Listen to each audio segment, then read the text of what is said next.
Merhaba bitki severler, kanalıma hoş geldiniz. Bugün Monstera ailesinin 3 çok sevilen üyelerini inceleyeceğiz. Monstera deliciosa, Monstera albo, Monstera adansoni. Bu videoda her birinin bakımına dair tüm detayları elimden geldiğince vermeye çalışacağım arkadaşlar.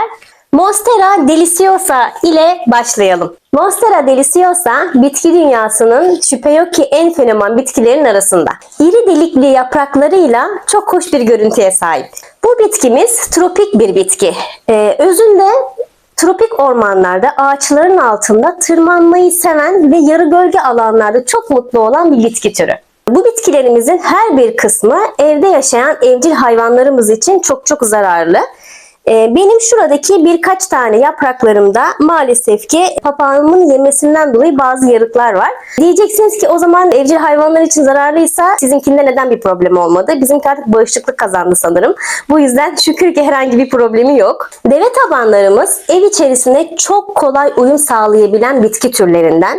Yalnızca onu çok soğuk ve çok sıcaklardan korumamız gerekiyor. Özellikle kışın kalorifer peteklerin yanından, yine yaz dönemi pencere diplerinden, bunu biraz daha kış döneminde ve yaz döneminde dikkat ettikten sonra bütün mevsim ve bütün yıllar boyunca bakabileceğiniz bitki türleri arasında. Bu bitkilerimizdeki en önemli unsur ışık. Böyle dolaylı gelen, direkt güneş ışığına maruz kalmayacak gün ışığı çok ideal olur bu bitkilerimizde. Direkt güneş ışığına maruz kalmayı sevmezler. Kışın güneşin yakıcı olmadığı dönemlerde direkt güneş aldırabilirsiniz. Ama onun dışındaki yaz dönemlerinde dolaylı gelen bir ışık, yani filtrelenmiş bir ışık bu bitkilerimiz için ideal olacaktır. Bu bitkilerimiz tropikal bir bitki olduğu için yüksek nem seven bitkiler arasında. Direkt güneş olmadığı saatlerde bitkimizi bir fısfıs yardımıyla nemlendirebiliriz. Yalnız bu fısfıs işlemimizi önceden dinlendirilmiş suyla yapsak çok daha iyi olur. Çünkü üzerinde bu sefer direkt çeşme suyunu kullandığımızda kireç lekelenmelerine sebep olabiliyor. Bu yüzden önceden hatta böyle 3-4 gün suyunuzu dinlendirirseniz bitkinize fısfıs yardımıyla nem ihtiyacını karşılayabilirsiniz. Ve hem nem ihtiyacını karşılıyorsunuz bu durumda, hem de şu yaprak uçlarında oluşan kararmalara da engellemiş oluyorsunuz bu vesileyle. Kontrollü sulama yapmak çok önemli. Bunu da nasıl anlıyoruz? Çünkü bitkilerimizdeki her mevsim su ihtiyacı farklılık gösteriyor. Yani bunu da bir yaz döneminde, kış döneminde bitkimizdeki su ihtiyacı çok farklılık gösterecek. Bunu da parmağımızı bitkimize batırıyoruz ve herhangi bir şekilde elimizde toprak gelmediyse ve kuruysa toprağımız sulama işlemini yapıyoruz. Bunu yapmamızdaki amaç, eğer ki siz bunu kontrolsüz bir şekilde, yani kontrol etmeden sulama yaparsanız bitkinizdeki kök çürümesine sebep olabilirsiniz. Yine yaz sıcaklarında bitkilerinize, yani evinizdeki tropikal tüm bitkilerinize duş aldırma yöntemiyle onu hem nemlendirmiş hem de rahatlatmış olursunuz. Üzerindeki tozlar gitmiş olur. Bu da onun göreceksiniz ki zaten daha sonra onun çok güzel canlandığını göreceksiniz. Bu duş aldırma yöntemini de yani küvetinize koyduğunuzda dilerseniz onu yine bir fısfıs şişesine dinlenmiş suyla yağmurlama şeklinde iyice ıslatabilirsiniz. Yağmurlama şeklini de biraz daha bitkinizden uzak ve havadan verdiğinizde yukarıdan gelen o ince damlacıklar onu yağmurlama etkisi göstereceği için bu durumdan çok memnun kalıyorlar. Duş aldırma ve sulama işleminiz bittikten sonra mutlaka alttaki tabağını çıkartıyoruz ve orada su biriktirmiyoruz. Çünkü toprak bir süre sonra alttaki tabaktaki suyu da geri çektiği için zaten toprağımız ıslak ve alttaki suyu da tekrar aldığı için bu sefer direkt kök çürümesine sebep olabiliyor. Yine duş aldırmadan sonra bir süre banyonuzda bekleterek alttaki fazla suyunu akıttıktan sonra eski yerine konumlandırabilirsiniz bitkinizi. Bu bitkilerimize Mart ayından sonra gübre vermeye başlayabilirsiniz. Bahar ayında hızlı büyüme gösterdikleri için onu da bir gübreyle desteklerseniz çok daha güzel olur. Bunu da değişik gübreler var. Mesela küçük şöyle boncuk şeklindeki yavaş salınımlı gübreler var. Bunlar da içerisinde 3, 6 ve 9 aylık gübreler oluyor. Bunu da o zaman bahar ayının başlangıcında verdiğinizde 9 aya kadar, yani kış ayının başlangıcına kadar çok yeterli olur. Zaten 9 aydan sonra etkisi bittiği için ve kış dönemine girdiğimiz için zaten bu bitkilerimiz kış ayında dinlenme sürecine geçiyorlar. Çok da o yüzden gübre verip de bitkimizi yormamamız gerekiyor. Etkisi de o zamana bittiği için çok daha ideal oluyor yavaş salınımlı gübreler. Onun dışında sıvı gübreler verebilirsiniz. Yine katı gübreler var. Mesela katı solucan gübreleri çok çok güzel oluyor. Ben çoğu bitkilerimde kullanmaya çalışıyorum katı solucan gübresini. Yine evimizdeki yeşil yapraklı bitkiler için olan yeşil yapraklı bitki besinleri var. Onlardan da kullanabilirsiniz. Toprak kullanımında çok seçici değiller. Onlar için geçirgen ve çok güzel olan bir toprak hazırlayabilirsiniz. Yani hafif bir toprak hazırlayabilirsiniz. Bunun için torfunuzun içine toprak karışımı yapabilirsiniz. Yine pomza taşı kullanabilirsiniz. Pomza taşı toprağınıza hava alabilen, geçirgen bir toprak yapacaktır. Yine perlit ve vermikülit kullanabilirsiniz. Perlitiniz de toprağınızda su tutma özelliğine sahip olacağı için bu tüm içerikleri kullandığınızda bitkiniz çok daha sağlıklı büyüyecektir. Saksı ve toprak değişimi 2 yılda bir olması çok daha doğru. Çünkü bitkilerimiz çok fazla böyle yerinden oynatmayı ve toprak değişimini çok da sevmiyorlar. Yani onları ideal bir saksıya geçirdiğinizde 2 yıl bence hiçbir şekilde ellemeyin bitkinizi. Tabi bu yine büyüme oranıyla da alakalı. Bitki saksı ve toprak değişiminde bitkinizde 2 yılda bir saksı ve toprak değişimi yapabilirsiniz. Biraz da çoğaltmaktan bahsedelim. Bu bitkimiz maalesef ki tek yapraktan çoğaltılmıyor. Bu yaprağımızın başladığı gövdeden kesmeniz gerekiyor. Yani mutlaka odalı almanız gerekiyor. Dalsız tek yaprak çoğaltımı olmuyor. Bunun yaprağının başladığı daldan ve mutlaka bir tane bile olsa hava kökünün olması gerekiyor. O hava kökünün de bulunduğu daldan keserek çoğaltımını yapabilirsiniz. Daha sonra kestiğimiz dalı bir saat bekletiyoruz. O kestiğimiz yarını birazcık da olsa büzüşmesi lazım. Direkt hop diye suyun içine koymuyoruz. Daha sonra dinlenmiş su içerisine kestiğimiz dalı koyuyoruz ve köklenmeye bırakıyoruz. Bunun köklenme için, daha doğrusu çoğaltma için en ideal zaman bahar ayları. Yani ilkbahar ayında çok uygun bir dönem çoğaltma için. Kış ayında olmaz mı? Evet, tabii ki de olur. Kış ayında da çoğaltım olur. Sadece bu süreç biraz uzar. Yani 1,5 ay değil de 2-2,5 ayı alabilir. Belki birazcık daha da sürebilir. Bu yaşadığınız yere göre de değişebilir. Bu yüzden çoğaltım süreci uzayabilir. Benim için hiç problem değil diyorsanız tabii ki de kış ayında da çoğaltım yapabilirsiniz. Ama dediğim gibi daha hızlı bir şekilde köklensin istiyorsanız bahar ayı en uygun zaman. Bitkimize suyu almıştık. Bu bitkimize suyu aldıktan sonra köklendi. Çok da güzel köklenmeye de başladı.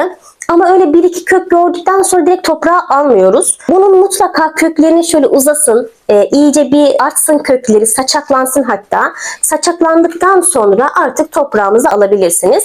Dilerseniz hani bu toprağa, sudan sonra toprağa alışma süreci biraz çünkü sıkıntılı olabiliyor. İşte alışma sürecidir hani sudan toprağa geçince ya da biraz hani yaprak kaybedebiliyorsunuz. Bunlar çok normal. Çünkü bir adaptasyon süreci geçiriyor. Bitkinin sudan çıkıp toprağa geçim sürecinde. Dilerseniz onu direkt toprağa değil de bir kil bilyesine alabilirsiniz. Çünkü kil bilyesinin içerisinde belli miktar su koyulduğu için onu orada önce bir hani su toprak arası bir şey olduğu için hani onu orada biraz alıştırma yapabilirsiniz. Daha sonra toprağa geçirebilirsiniz. Bitkimizi toprağa aldıktan sonra bir adaptasyon süreci geçirecektir. Bu çok normal bir süreç. Yani bitkinizde birkaç yaprak kaybedebilirsiniz. Birazcık böyle yapraklarını büzüştürebilir. Biraz boynunu bükebilir. İşte bu dönemde bir hafta boyunca bitkinizin toprağını biraz daha nemli tutmanız gerekiyor. Bu da onun işte sudan çıktığı için aynı nemi ve aynı su ihtiyacını isteyeceği için bir hafta boyunca onu birazcık daha böyle toprağını nemli dursun. Birazcık daha işte nem ihtiyacını karşılamamız gerekiyor. Bitkinizi toprağa aldıktan sonra artık bu adaptasyon sürecini geçirdikten sonra artık bitkiniz toprağa alışıp ve hızlı bir şekilde büyümeye başlayacaktır. Hatta bana kalırsa bitkiniz sudayken en az bir yaprak versin. O yeni yaprağında görün. Ondan sonra toprağa alma işlemini yapabilirsiniz. Bir de monsteralarda hava kökleri görürsünüz. Bu kökler tırmanma amaçlıdır. Siz bunları isterseniz böyle büyük bir monsteranız varsa saplamış olduğunuz sopaya sarabilirsiniz. Ya da bitkinizin saksının üzerine dolayarak sarabilirsiniz.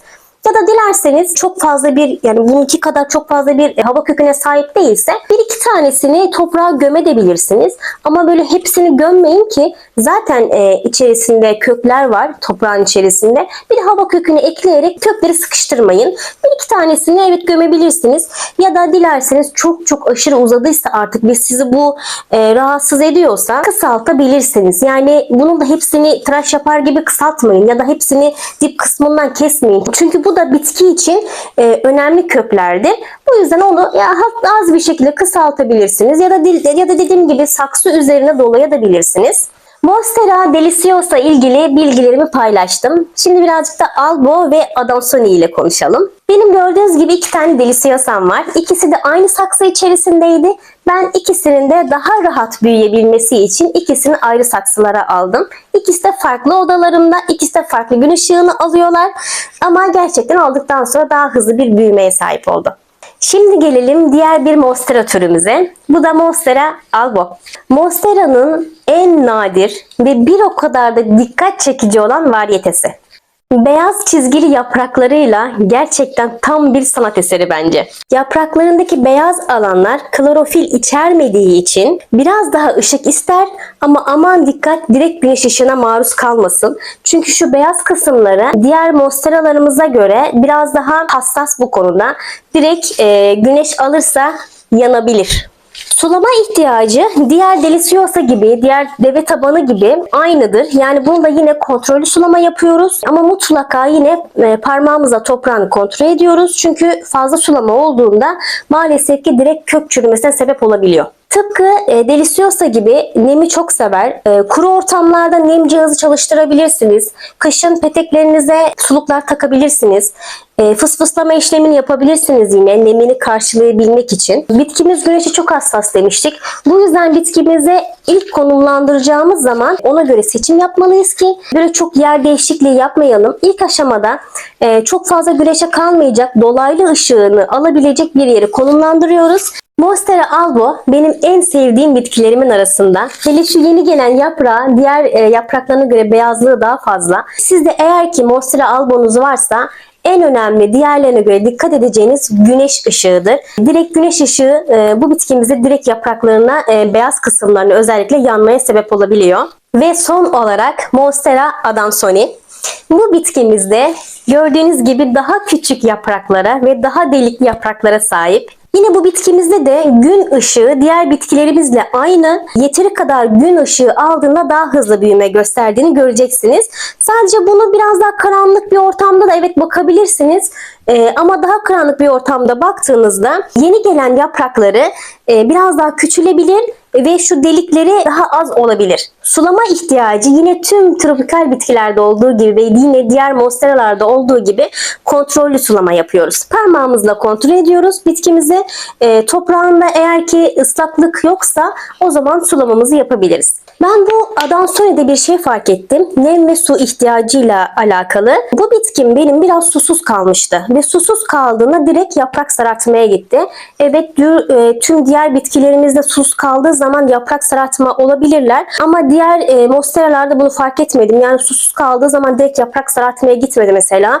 Ama bu Adansoni'de herhangi bir şekilde yer değişikliği yapmadım. Toprak değişikliği, saksı değişikliği yapmadım. Yerine de alışmış durumdaydı. Yani bir alışma dönemi de geçirmedi ama susuz kalmıştı. Susuz kaldığı zaman direkt 2 yaprağını birden sararttı ve gördüğünüz gibi daha sonra artık sulamasına dikkat ettikten sonra herhangi bir yaprak sarartma vesaire bir şey yaşamadım. Diğer türlere göre biraz daha nem ve suya dikkat edilmesi gerektiğini düşünüyorum bu bitkide. Monsteralarda yani hepsi için filtreli ışık çok çok önemli. Yine toprak içinde lifli, geçirgen bir toprak, vermikülit, perlit ve torf karışımınız bu bitkinin sağlıklı büyüyebilmesi için bence çok önemli. Buna dikkat ettiğiniz takdirde bitkiniz çok daha hızlı büyüyecektir. Fazla sulama yapmazsanız eğer ki bu bitkinize uzun yıllar bakabilirsiniz. Özellikle bitki bakımına yeni başlayan bitki severler bu bitkiyi tercih edebilirler. Çünkü bakımı gerçekten kolay ve hızlı büyüme gösteren bitkilerin arasında. Hızlı büyümeye sahip olduğu için bu bitkimizde her yeni gelen yaprağını gördükçe bitki bakma şevkiniz artacağına inanıyorum. Bu yüzden Adansoni'yi ilk tercihleriniz arasında alabilirsiniz. Ve yine küçük bir bilgilendirme daha söylemek istiyorum. Tropikal bitkilerde ve özellikle ben bunu deve tabanı ama deve tabanlarının içinde de yine en çok bunu Adansoni'de gördüm. Bir de Alakosia bitkimde gördüm. Yani fil kulağı dediğimiz şu kocaman bitkide. Hatta şu an görebiliyor musunuz bilmiyorum. Şurada benim bir büyük yapraklı fil kulağım var. Ve yine bunda da yaprak uçlarında ve yaprak üzerinde bir su damlacıkları görebilirsiniz. Bitkinin yapraklarının üzerinde bir terleme, su damlacığı gibi görüyorsanız ve bunu sürekli görüyorsanız da bu bitkinizi biraz fazla suladığınız anlamına gelir. Bitki içerisinde bünyesinde bulundurduğu suyu dışarıya atma, terleme yöntemiyle atma anlamına gelir. Eğer ki siz bunu her zaman değil, bitkinizi suladınız, birkaç gün sonra bu damlacıkları gördüyseniz bu çok normal bir durumdur. Ama sürekli bu damlacıkları görüyorsanız o zaman sulama dengesini bir daha kontrol etmeniz gerekiyor. Genelde deve tabanlarının saksı ve toprak değişimini 2 yılda bir yapılması daha doğru olur. Ama sizin bitkiniz çok daha sağlıklıdır. Gün ışığı alması, işte toprağı, suyu, bulunduğu ortam çok çok güzeldir ve hızlı büyüme gösteriyordur.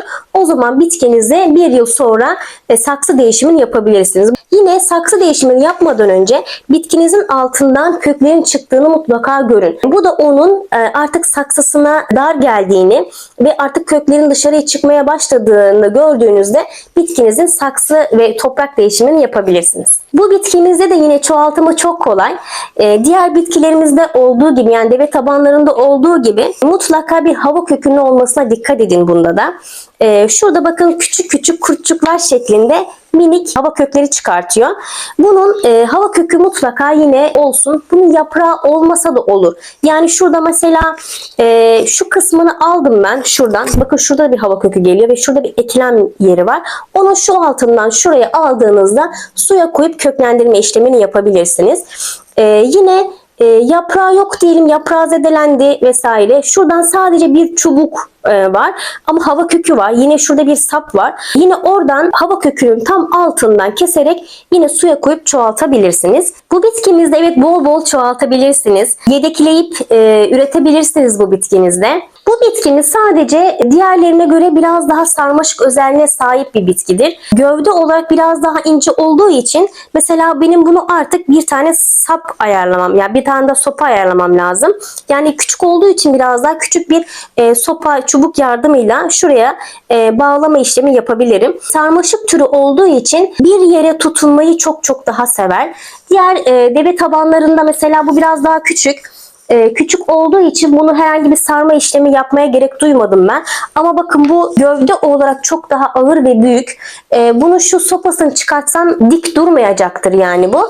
O yüzden böyle büyüdüğünde mutlaka bir sopa yardımı kullanmanız gerekiyor. Yine şurada da bir delisiyonsam var. Bunda da yine aynı küçük bambu çubuklarla ben bunu sabitledim. Ama dediğim gibi bu biraz daha küçük. Bunda herhangi bir sabitleme yapmadım. Ama bakın bunda biraz daha sarmaşık türü ve bunu artık bir çubuk yardımıyla sarmakta fayda var. Dilerseniz siz de bunun daha hızlı büyüyebilmesi için bir çubuk yardımıyla destekleyebilirsiniz. Bu monsteralarla alakalı genel tavsiyeler verecek olursam eğer, bu bitkilerimiz maalesef ki öyle çok sık yer değişikliğinden hoşlanmazlar. Yani onların yer seçimini dikkatli bir şekilde yaptıktan sonra onları artık orada bırakabilirsiniz. Yine tüm bitkilerimizde olduğu gibi monsteralarda da yapraklarının daha sağlıklı olabilmesi ve üzerindeki tozları alabilmek için nemli bir bezle silebilirsiniz. Yine ben üzerlerinde mesela daha öncesinde dinlenmiş su kullanmıyordum ve fıs fıs yaptığımda üzerlerinde kireç lekeleri olmuştu. Şimdi bakın bir kireç lekesi, herhangi bir şey yok. Bunu artık nemli bir bezle silmeye başladım. Ve bir de yani bu benim uyguladığım bir şeydir. Yani siz de bunu yapacaksınız diye bir şey yok. Benim kendi yaptığımı söylüyorum. Bir peçeteye çok bir damlacık kadar bir kantron yağı damlatıyorum. Bu bir damla bütün yaprağı silebiliyorum. Yalnız bu yağın çok fazla kullanmamak gerekiyor. Çünkü o zaman bu yağ üzerine bir tabaka oluşturduğu için nefes almasını engelleyecektir. O yüzden ben küçük bir damlayla bütün yaprağını silebiliyorum. Küçük bir damla bütün yaprağını böyle parlamasına yardımcı olacaktır. Her biri benzersiz güzelliğe sahip olan bu bitkilerinize doğru bakım yaptığınızda onlar da size güzellikleriyle karşılık verecektir. Sizin evinizde hangi monstera var ve siz hangi monsterayı tercih ediyorsunuz yorumlarda paylaşabilirsiniz. Ve aklınıza takılan herhangi bir durum varsa yine yorumlarda benimle paylaşabilirsiniz. Elimden geldiği kadar yardımcı olmaya çalışıyorum. Beni dinlediğiniz için teşekkür ederim. Bir sonraki videoda görüşmek üzere. Hoşça kalın. Kanalıma abone olmayı unutmayın.